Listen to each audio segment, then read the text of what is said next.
Mechanic Rocky. ఇచ్చట సగం రిపేర్లు మాత్రమే చేయబడును. రిపేర్ అని బండిస్తే కొంతే చేశారు Rocky.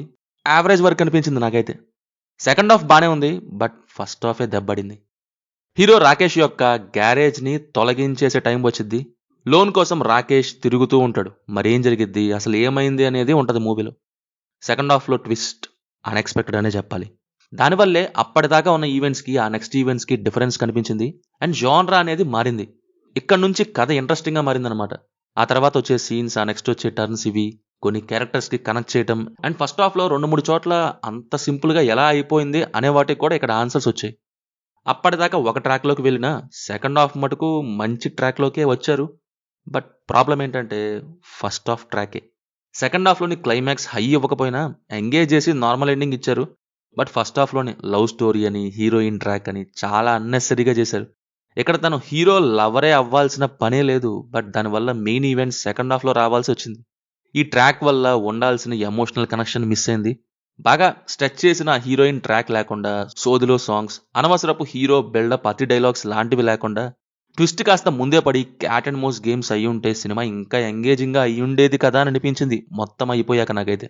And Vishwak Sen టిల్లులాగే act చేసినట్టు అనిపించింది. ఇట్స్ లైక్ ఇమిటేషనో ఏమో మరి, టిల్లు యాజ్ మెకానిక్గా ఏంటి అని. క్లియర్గా చెప్పాలంటే సోదులో ఫస్ట్ హాఫే మైనస్. సెకండ్ హాఫ్ రిలీఫ్ ఇచ్చింది, ఇంట్రెస్టింగ్గానే ఉంది. ఇక్కడ ఒకటి మాత్రం స్పాయిలర్ ఉంటుంది, చూసుకోండి. అదేంటంటే ఎమోషనల్ కనెక్షన్ మిస్ అయిందన్నా కదా.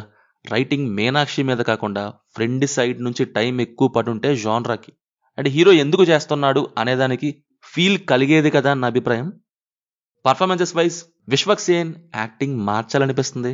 ఆ ఫలక్నామా దాస్ నుంచి యాక్షన్ సినిమా అయితే చాలు, ఒకే టైప్ యాక్టింగ్ ఉంటుంది. నాకు విశ్వక్ సేన్స్ యాక్షన్ ఉన్న మూవీస్ కంటే కామెడీ అండ్ డ్రామా మూవీస్లోనే యాక్టింగ్ బాగుంటుందని.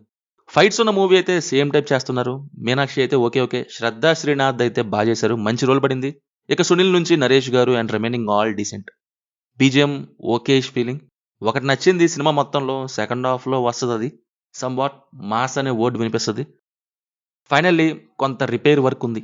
Average experience. No adult scenes, no bad language. సినిమా చూస్తుంటే మీకు ఎలా ఉందో కింద కామెంట్స్లో మాతో షేర్ చేసుకోండి. Will meet in next video. Thank you. జై హింద్.